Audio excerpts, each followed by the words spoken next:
concerns there would be protesters at the funeral, but they were a no-show. What did show up?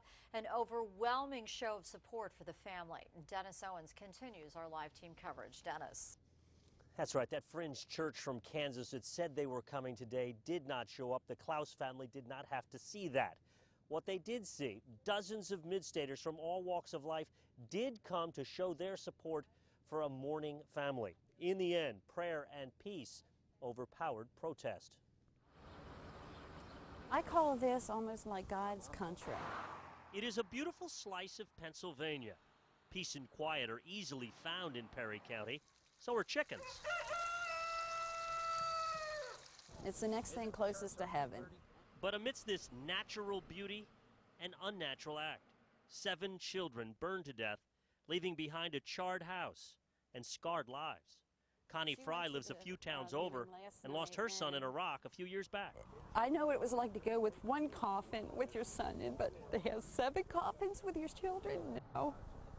No. Perry County is typically a welcoming place, but on this day, strangers were told to keep their distance. No trespassing signs littered the land.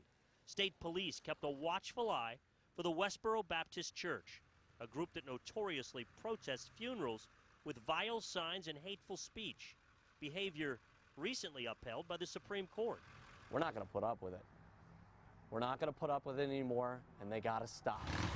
Bill Raber was among dozens of motorcyclists gathered to shield the Klaus family from the radical church.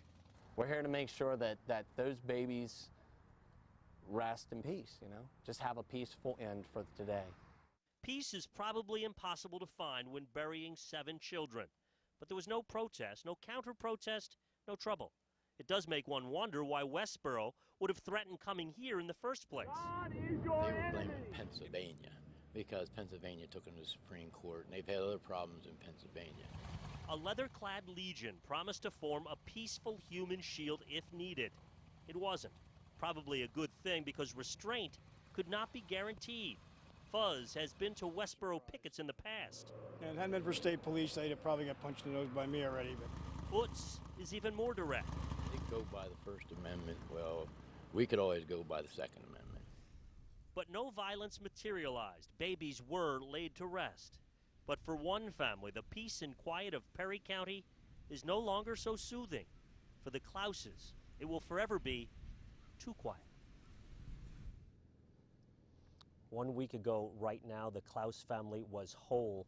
Tonight, they are trying to fill a huge hole, and I suspect it'll take a long, long time. That's a story from here in Louisville. Let's go back to you.